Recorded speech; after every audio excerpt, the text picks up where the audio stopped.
Olá família, tudo bem? Estamos começando o sexto vídeo da série do Apocalipse. Apocalipse capítulo 6. E hoje nós vamos ver o que se trata aquele livro que João contemplou Jesus tirando da mão de Deus, recebendo da mão de Deus no capítulo anterior. Então, pegue sua Bíblia, abra no livro do Apocalipse capítulo 6 e vem comigo, vamos estudar.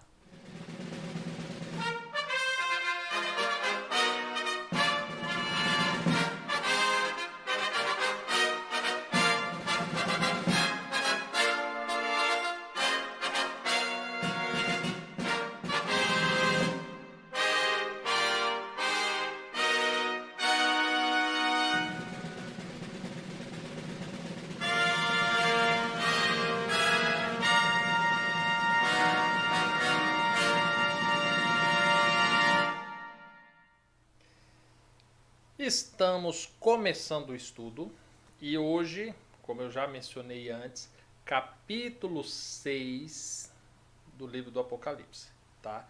É o que nós vamos estudar hoje.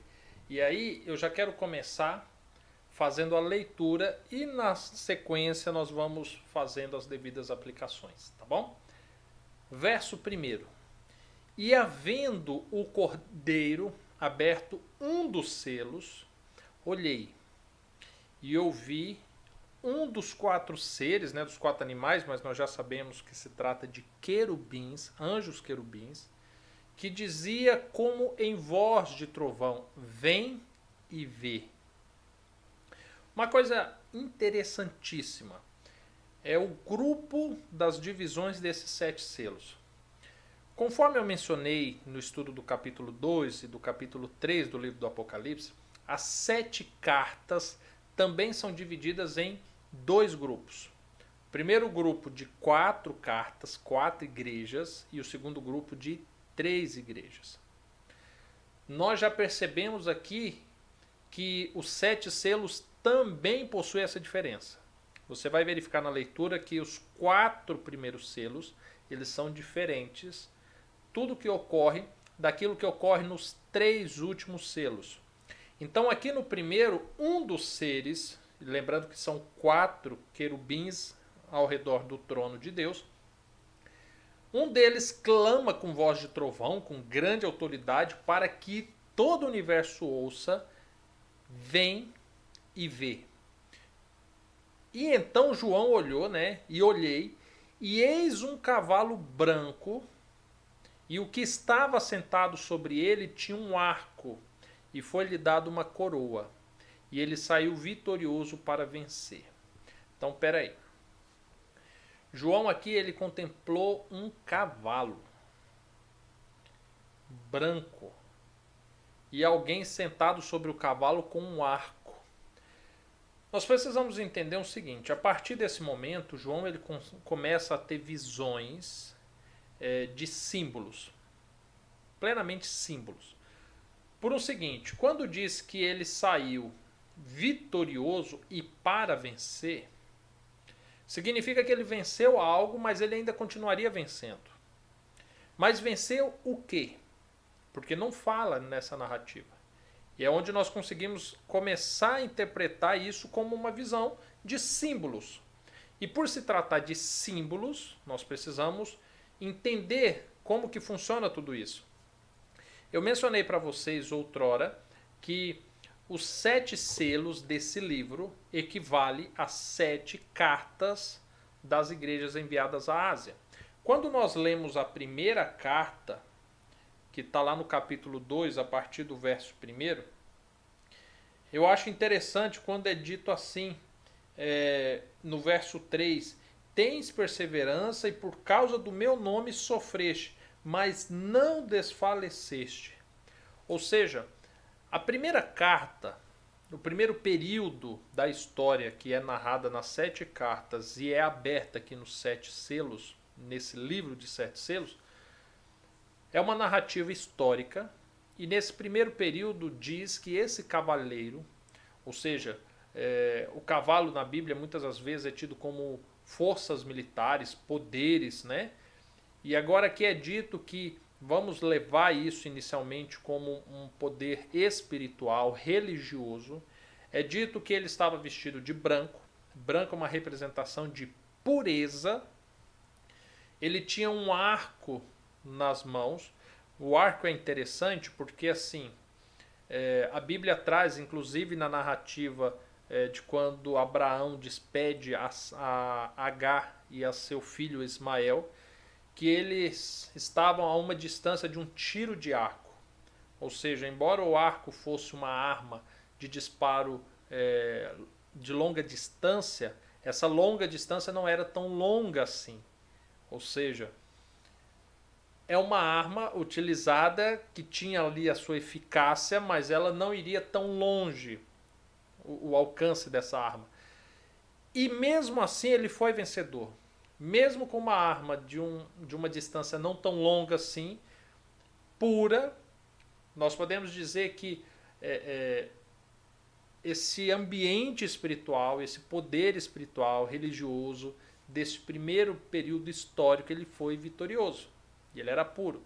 E aí é curioso porque quando nós olhamos para a história, nós vemos que o Evangelho, assim que Cristo sobe aos céus, ainda com a participação de João, de Pedro, de Paulo e dos outros discípulos, ele era um evangelho muito puro, porque eles estiveram ali com a fonte da água da vida. E aqui nós vemos um período onde ainda havia pureza e eram poderosos. A Bíblia diz assim que o evangelho naqueles dias chegou aos 4 cantos da terra. Mas acabou que veio outros períodos posteriores. Então, mesmo diante de fraqueza, mesmo mediante perseguições, esse poder foi muito vitorioso. E aqui ele é representado como um cavalo branco, com um arco nas mãos e uma coroa, porque venceram. Mas eis que se abre o segundo selo agora. E havendo aberto o segundo selo, ouvi o segundo animal, ou seja, o segundo querubim, dizendo: vem e vê. E saiu outro cavalo, agora vermelho. E ao que estava sentado sobre ele foi dado que tirasse a paz da terra, e que se matassem uns aos outros, e foi-lhe dado uma grande espada. Agora aqui nós temos a referência do período de Esmirna. Aqui é dito que o poder religioso da época, agora ele já está corrompido. Cor vermelha, cor de sangue. E ele tirou a paz na terra. Quando nós vamos para uma das narrativas da igreja de Esmirna, é dito assim: conheça a sua tribulação e a tua pobreza. No verso 10, não temas as coisas que está para sofrer. Escutai, o diabo lançará alguns de vós na prisão, para que sejam provados e tereis uma tribulação. Sê fiel até a morte, e dar-te-ei a coroa da vida. Agora aqui nós temos um período na história onde um poder religioso, conforme já foi dito em Apocalipse 2 e Apocalipse 3, agora mata as pessoas na face da terra por um determinado propósito que nós vamos descobrir lá em Apocalipse 13, 17 e 18. Agora nós temos essa segunda representação. Antes nós tínhamos um poder predominante puro, vitorioso e com uma coroa. Agora o poder religioso que predomina a terra, ele já não é mais puro. Agora ele já é manchado de sangue, por causa das suas perseguições e mortes. Mas vamos ao terceiro período. E havendo aberto o terceiro selo, ouvi dizer o terceiro querubim: vem e vê. E olhei, e eis um cavalo preto, e o que sobre ele estava sentado tinha uma balança em sua mão. Agora, quando nós olhamos este terceiro cavalo, nós somos levados ao período de Pérgamo. E aí, para a gente entender a balança, nós precisamos ler Apocalipse 2, verso 14, que diz bem assim: todavia tem algumas coisas contra ti. Tens aí os que seguem a doutrina de Balaão, que ensinava Balaque a lançar tropeços diante dos filhos de Israel, levando-os a comer as coisas sacrificadas aos ídolos e assim praticar a prostituição. Ou seja, agora nós temos um poder religioso no mundo, onde se predomina o comércio, a barganha. Assim como Balaão, ele era tentado pelas riquezas que lhe ofertava a amaldiçoar o povo, para que o povo perecesse. Agora nós temos um poder religioso que se predomina na face da terra, justamente por meio de barganhas.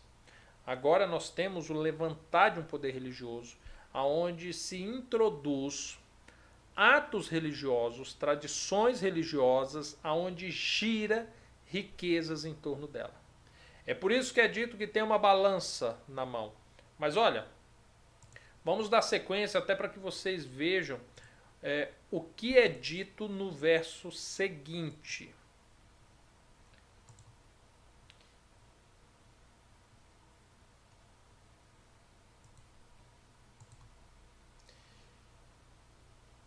E ouvi a voz de um dos 4 animais, dos 4 querubins, que dizia: uma medida de trigo por dinheiro, 3 medidas de cevada por um dinheiro. Não danifiques o azeite e o vinho. Aqui faz referências a ofertas que lá na nação de Israel eram levadas até o santuário. E tudo isso agora é trocado por dinheiro. Curiosamente, quando nós olharmos para a história, e nós veremos isso mais adiante, ainda no livro do Apocalipse, nós vamos perceber que o período desse levantar desse poder religioso é justamente o período em que coincide com doutrinas de imortalidade da alma. Deste modo, alguém que morria precisava pagar a uma igreja, a uma religião, para que fizesse a transição dessa alma. Nós temos agora indulgências, nós temos agora ritos religiosos, os quais deveriam ocorrer somente na igreja, para que a mesma pudesse receber por isso. E nós temos agora um movimento religioso associado com dinheiro muito grande. E é por isso que é dito que agora o cavalo ficou preto, corrupto e com uma balança na mão. Entretanto, uma balança enganosa. Tudo agora, a partir desse período, trata-se de dinheiro, de riqueza. E coincide, com a 4ª carta, com a 3ª carta, na verdade, a carta de Pérgamo. Agora nós vamos ver o 4º período e nós vamos ler também o que diz a carta de Tiatira, que foi a 4ª carta. E havendo aberto o 4º selo, ouvi a voz do 4º querubim que dizia: vem e vê. E olhei, e eis um cavalo amarelo. E é interessante, vermelho, preto, amarelo. Você vê que quando você tem um cadáver, você tem o sangue, você tem ele quando está ali se desintegrando, ficando preto, e você tem um amarelo totalmente sem vida, podre já. Amarelo, e o que estava sentado sobre ele tinha por nome Morte. E o inferno o seguia.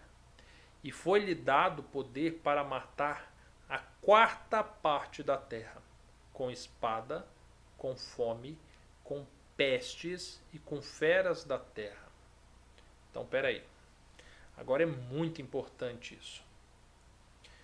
Esse 4º animal é um cavalo amarelo. E a Bíblia já diz que ele tinha um nome chamado Morte. A partir desse momento, existe um poder religioso trazendo até a face da terra, isso é o que a Bíblia diz, matanças e mais matanças. Ele simplesmente mata. E quando diz que o inferno segue, é acerca da analogia de que aqueles que morrem ou vão para o inferno ou vão para o céu. E aí quando diz que o inferno segue, também pode ser uma referência a crenças antigas de que o inferno por ser algo subterrâneo, inferior à superfície terrestre, é justamente onde os demônios habitam, e por isso é dito que o nome dele era Morte, e o inferno seguia, ou seja, demônios o acompanhavam. Estou trazendo pontos de referência, tá? E é dito que este poder religioso agora é o responsável por mortes por espada, ou seja, agora aqui nós estamos falando de perseguições, nós estamos falando de fato cruzadas religiosas a fim de matar. Nós temos por fome. Agora é curioso quando fala por fome, porque nós não temos na história narrativa de um poder religioso que mata por fome. Mas quando nós estudarmos o capítulo 18 de Apocalipse, nós vamos ver que esse poder religioso que a Bíblia trata, e lá em Apocalipse 2 e 3 é identificado como a igreja de Satanás, a sinagoga de Satanás, ele tinha influências políticas a ponto de promover fome na terra. E mais do que isso, aqui onde é a referência de pestes, em outras versões também são identificados como pandemias ou epidemias.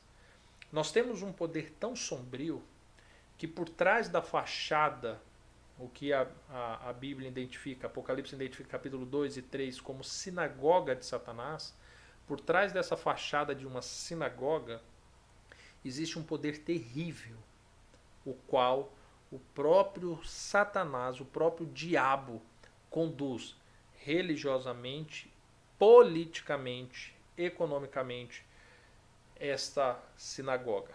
Mas olha, ao contrário de outros estudos do Apocalipse que saem apontando o dedo, é a igreja tal, é isso, é aquilo, tenha calma. Não crie ainda algum tipo de concepção daquilo que nós ainda não lemos.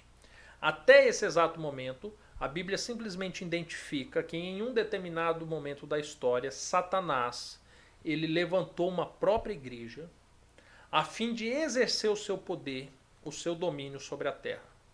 Aquele que lá em Ezequiel dizia que queria ser semelhante ao Altíssimo e acima das alturas estabelecer o seu trono, ele estabelece sim um santuário aqui na terra. Ele chama de fato de igreja, fazendo referência à reunião de cristãos, que era chamado de igreja no livro de Atos. Ele também faz isso, e agora ele manifesta todo o seu poder por meio dela. Aí nós vimos que ela persegue, ela mata, ela influencia politicamente as nações, e de maneira sombria.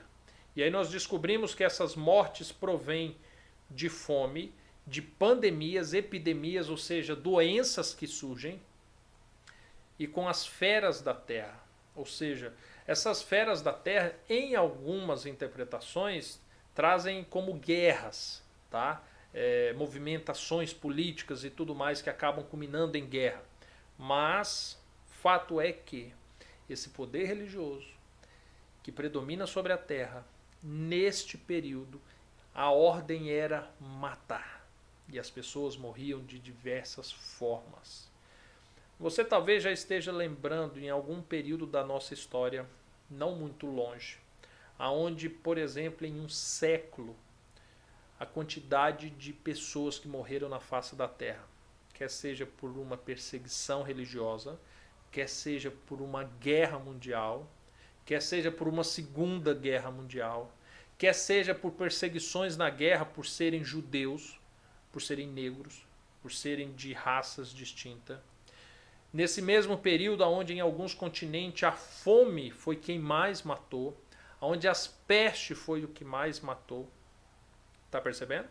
Aos poucos você está se associando que, conforme o livro vai sendo aberto, nós estamos chegando nos dias de hoje, né? Que bom. Nós ainda vamos identificar essas datas mais adiante. Tranquilo? Até aqui? De boa? Podemos abrir o quinto selo, mas olha só. Lembra que eu falei que os 4 primeiros selos têm referência com as 4 primeiras cartas, 4 primeiras igrejas, e eles formam um bloco, um grupo de eventos que aconteceria. E assim foi. Aqui nos 4 selos que foram abertos, você viu que em cada selo houve um cavalo com uma representação de poder fácil de identificar. Era fácil de identificar. Todo o poder de Satanás aqui era identificado como um poder fácil de identificar. É dito, existe uma manifestação de cada querubim. E agora é curioso cada querubim se manifestar a cada abertura de selo, porque você lembra no capítulo que foi? No capítulo 4, quando nós estudamos a respeito dos anjos querubins, que eles trazem a representação da divisão da nação de Israel. E curiosamente, nesses 4 selos eles participam ativamente, chamando João a olhar. Ou seja, eles apontam para o que deveria ser visto naquele momento. Só que agora, a partir do 5º selo, não tem mais anjos querubins, não tem mais cavalos. As coisas agora ficaram diferentes. O poder que antes era identificado facilmente, já não é mais tão facilmente assim. E olha o que é dito. Verso 9. E havendo aberto o 5º selo, eu vi debaixo do altar almas dos que foram mortos por amor da palavra de Deus e por amor do testemunho que deram. Agora, quando nós chegamos no verso 9, nós estamos na 5ª carta. Não é isso? Capítulo 3 de Apocalipse, quando você vai para a carta de Sardes, no verso 2 diz assim: ser vigilante e confirma o restante que estava para morrer. Ou seja, agora nós temos um período onde as pessoas ainda estão morrendo. No 4º período da história desse livro que foi aberto, eram muitas mortes. Na 5ª agora é mais pontual. As pessoas são mortas por causa do testemunho de Cristo, por causa do teu posicionamento, por causa da palavra do Senhor. Agora aqui nós temos algo um pouquinho mais afunilado. Agora que nós temos algo mais referente a, de fato, uma perseguição religiosa. Mas tenha calma. Quando nós falamos desse período, é tão curioso porque quando nós olhamos os números, por exemplo, da Segunda Guerra Mundial, a quantidade de judeus que foram mortos tão somente porque eram judeus, porque havia uma referência à nação de Israel, a uma eleição de Deus, e eles foram mortos, e não foram poucos. Mas nós temos ainda em vários lugares, você tem na China, você tem alguns outros países de posicionamento religioso totalmente contrário ao cristianismo, onde houve um posicionamento de fato de intolerância e de muitas mortes. Mas o número de mortes desse período já não é tão grande assim. Tanto que quando você vai para a carta de Sardes, ali Jesus diz assim, olha, espera, vai confirmar o restante que havia para morrer. Então, existe um grupo muito menor em comparação ao que foi morto no 4º período, mas eles haviam de ser mortos. E aí continua no verso 10 dizendo assim, e eles clamavam com grande voz, dizendo, até quando? Ó, verdadeiro e santo dominador, não julgas e vingas o nosso sangue dos que habitam sobre a terra. Sabe por que aqui clama santo e verdadeiro?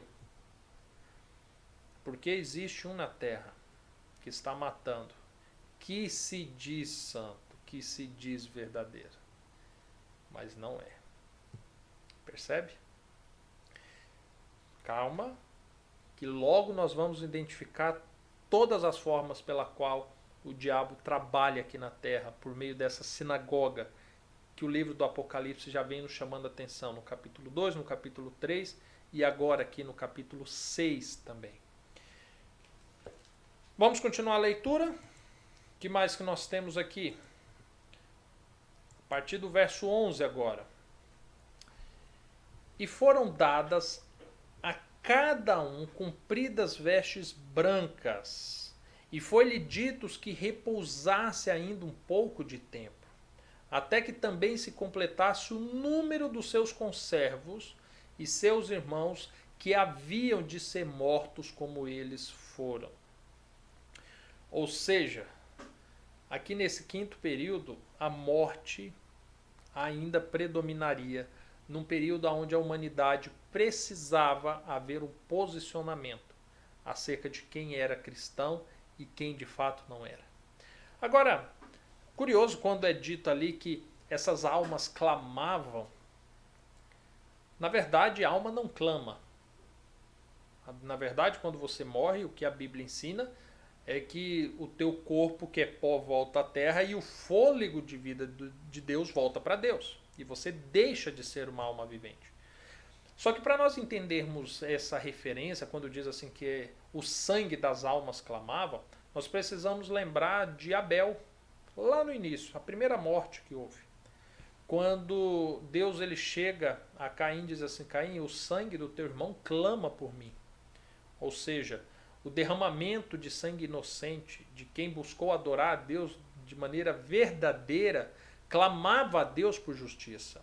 Agora aqui nós temos pessoas que são mortas porque adoram a Deus verdadeiramente e esse sangue também clama por justiça. E Deus diz, virá a justiça. Calma, deixe morrer o restante que tem para morrer. E Deus fará assim justiça. Agora nós vamos para o sexto selo. E agora, a partir daqui, as coisas precisam ser muito, mas muito bem observadas. Porque agora diz respeito a um período que nos interessa. E muito. E é dito assim, a partir do verso 12. E havendo aberto o sexto selo, eu olhei. E eis que houve um grande tremor de terra. O sol tornou-se negro como saco de silício. A lua tornou-se como sangue. As estrelas caíram sobre a terra, como quando a figueira lança sobre si os seus figos verdes e abalada por um vento forte. E o céu retirou-se como um livro que se enrola, e todos os montes e ilhas foram removidos dos seus lugares. Presta atenção. Abriu-se o sexto selo. Nesse momento, uma série de eventos começam a ocorrer. E aí eu quero chamar a atenção a cada um deles. Primeiro, um grande tremor de terra. A terra deixou de ser um lugar estável. Um grande tremor de terra. Abriu-se o selo, começa-se a narrativa do sexto período e há agora um grande tremor na terra. Agora nós estamos percebendo elementos da natureza que se manifestam por meio da abertura deste selo. Sabe o que eu acho curioso? Quando você vai para o livro de Ezequiel, você tem narrativa referente ao grande terremoto, ao sol escuro, à lua como sangue, queda das estrelas. Quando você vai para o livro de Joel, você tem essa narrativa. Quando você vai em alguns outros livros proféticos, você tem essa narrativa. Quando você vai para Jesus, lá no livro de Mateus, no capítulo 24, você tem essa narrativa. Os dias acerca dos últimos momentos da terra são marcados por estes sinais. Um grande tremor de terra, ou seja, toda a terra tremendo, abalado. Nós temos agora o sol se tornando negro. A perca da luz do sol.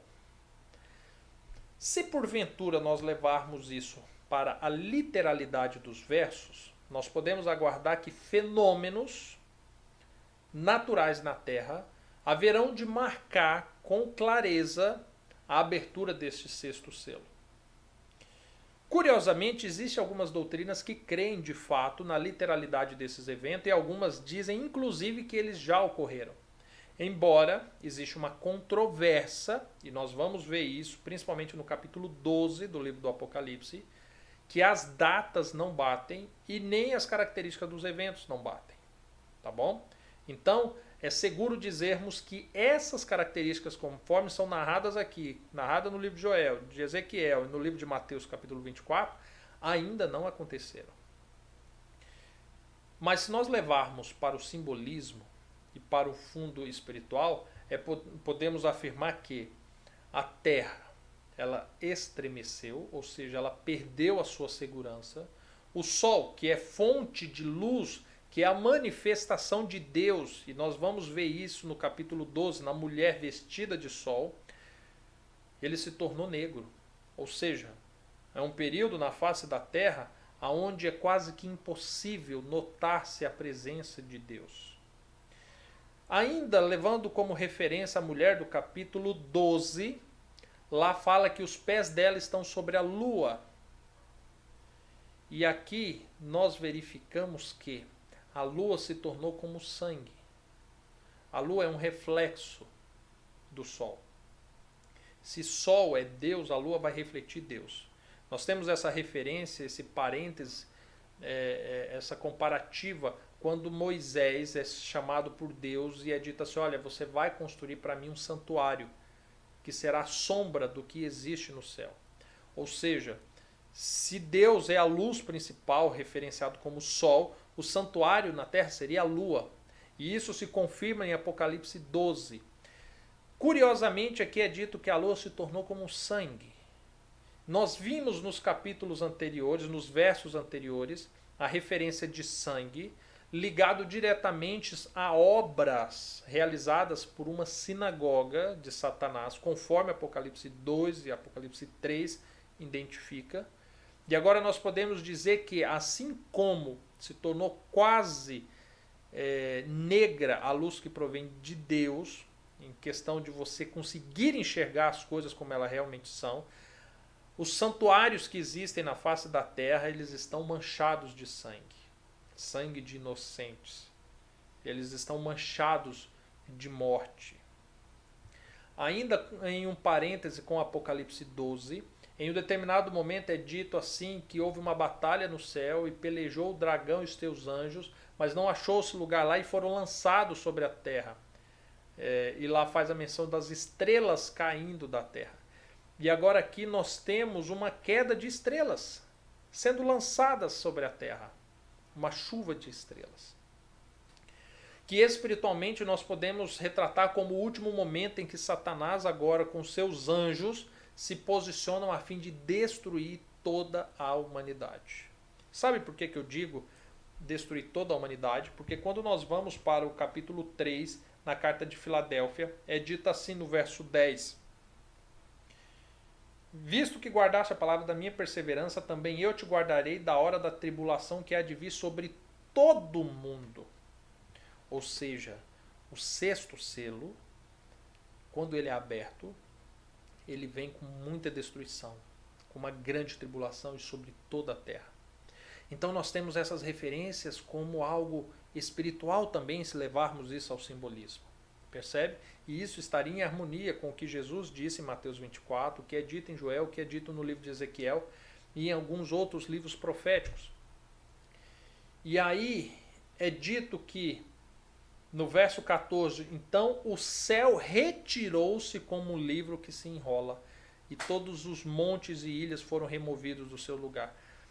Aqui é dito agora, quando dito que o céu se enrola, é que nesse momento o céu, simbolicamente, né? É uma interpretação, você pode fazer uma contrária a isso.